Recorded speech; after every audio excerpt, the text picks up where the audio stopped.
Indai, dvi skirtingos pusės šiandien. Pirma pusė labai blogai ir antra tarsi ant sparnų. Kas nutiko komandai per didžiąją tarpą? Na, treneris pasakė savo griežtą kalbą, užvedė visą komandą, patys supykom, nes žinom, kad galim žaisti geresnį žaidimą.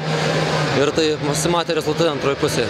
Euforija šiandien salėje po rungtynių, ar netgi gal visą ketvirtą kėlinį buvo tokia, tarsi čia būtų lemiamas sezono rungtynės. Ar ir komanda taip pat jautėsi, kai pradėjo sektis viskas, kas nebuvo įmanoma?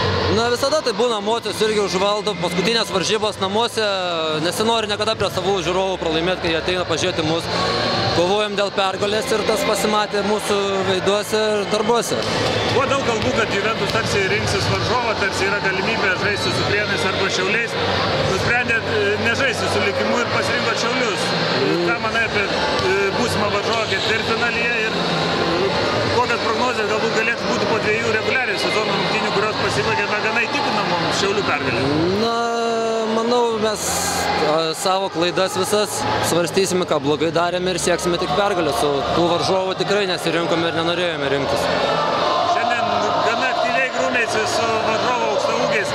Pats buvai užsivedęs ar tiesiog kažkokia situacija suarsi? Na, tiesiog varžovai žaidė agresyviai, stengiamės atsakyti tuo pačiu ir tiesiog žaidybinė situacija buvo ir viskas. Koks jausmas, kai visa salė skatoja tavo vardą? Fantastika.